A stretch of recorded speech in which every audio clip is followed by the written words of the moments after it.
శబరిమలలో స్వాములు బస్సుల కోసం పడిగాపులు కాస్తున్నారు. తొక్కిస్లాటపైన కేరళ సర్కార్ అరకొర చర్యలే చేపట్టింది. ఈ క్రమంలో సౌకర్యాలు కల్పించేందుకు కేంద్రం ముందుకొచ్చింది. పూర్తి వివరాలు మా ప్రతినిధి కార్తీక్ అందిస్తారు.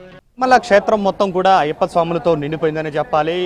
హరిహర నామస్మరణ చేస్తూ కూడా పెద్ద ఎత్తున అయ్యప్ప స్వాములు అందరూ కూడా స్వామివారి దర్శనం కోసం పెద్ద ఎత్తున రావడం కూడా జరిగింది. రోజుకు ప్రస్తుతం 80,000 నుంచి 1,00,000 మందికి పైగా కూడా స్వాములు ఏదైతే అయ్యప్ప స్వామిని దర్శించుకునేందుకు వస్తున్నారని చెప్పాలి. ప్రస్తుతం మనం చూస్తున్నాం ఏ విధంగా శబరిమలై కిక్కిరిసిపోయి ఉందో. అయ్యప్ప స్వాములతో ఇరుముడు కట్టి స్వామివారికి అత్యంత పవిత్రంగా 48 రోజుల పాటు కూడా దీక్షలో ఉండి అయ్యప్పలు ఏ విధంగా ముందుకు కదులుతూ ఉన్నారో, ఏదైతే అయ్యప్ప నామస్మరణ చేస్తూ కూడా అందరూ కూడా ఒకరి తర్వాత ఒకరు అడుగులు వేసుకుంటూ కూడా ఏదైతే పయనమవుతూ ఉన్నారో. సో ఈ నేపథ్యంలో గత 2 రోజుల క్రితం మాత్రం ఈ యొక్క అత్యంత భారీగా వచ్చినటువంటి రద్దీని కంట్రోల్ చేయలేనటువంటి పరిస్థితుల్లో భారీ తొక్కిసలాట అనేది కూడా చోటు చేసుకుంది.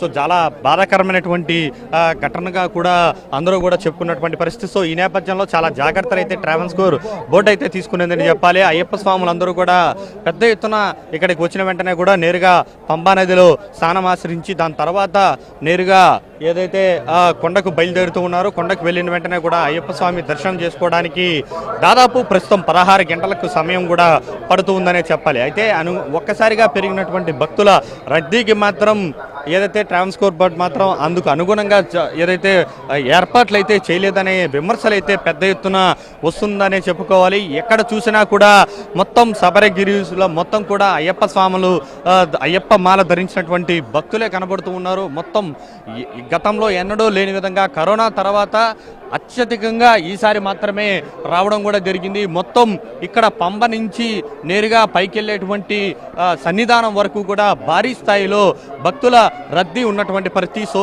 ఏ స్థాయిలో అయ్యప్ప స్వాములు ఇక్కడ దర్శనం కోసం క్యూ లైన్లో బారులు తీసుకున్నారనేది కూడా మనకు విజువల్స్లో చాలా స్పష్టమవుతూ ఉంది.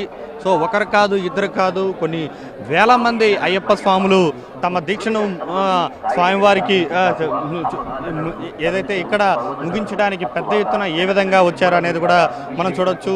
మొత్తం తెలుగు రాష్ట్రాల నుంచే కాకుండా కర్ణాటక, తమిళనాడు నుంచి కూడా పెద్ద ఎత్తున అయ్యప్పలు అయితే ఇక్కడికి రావడం కూడా జరిగింది. అయితే నిన్న మొన్న కూడా సమన్వయం లేకపోవడంతో పెద్ద ఎత్తున అయ్యప్ప స్వాములు అయితే భక్తులు అయితే చాలా ఇబ్బందులు పడినటువంటి పరిస్థితి. సో ఈసారి అలాంటి పరిస్థితులు లేకుండా ఉండడానికైతే పెద్ద ఎత్తున పోలీసులు అనేది కూడా సంఖ్యను కూడా ట్రావెన్స్కోర్ బోర్డు అనేది పెంచడం కూడా జరిగింది. దాదాపు ప్రస్తుతం 1,500 మందికి పైగా కూడా పోలీసులు ప్రస్తుతం ఏదైతే శబరిమలలో భక్తులను రద్దీని కంట్రోల్ చేయడానికి ఇక్కడ ఉన్నటువంటి పోలీస్ శాఖతో పాటు కేరళ సర్కార్ కూడా వినియోగించుకుంటుందని చెప్పాలి. సో ఈ రకంగా పెద్ద ఎత్తున భక్తుల రద్దీ అయితే శబరిమలలో అంతకంతకు పెరుగుతూనే ఉంది. కేవలం ఇంకొక 10 రోజులు మాత్రమే ఉంది. దాని తర్వాత మకర జ్యోతి టైంలోనే తెరిచేటువంటి టెంపుల్ తెరుచుకునేటువంటి అవకాశం ఉంటుంది. కాబట్టి త్వరగా అందరూ కూడా వచ్చి స్వామిని కన్నులారా దర్శించుకోవాలనేటువంటి ఉద్దేశంతో పెద్ద ఎత్తున శబరిమలైకి పయనమవుతున్నారని చెప్పాలి.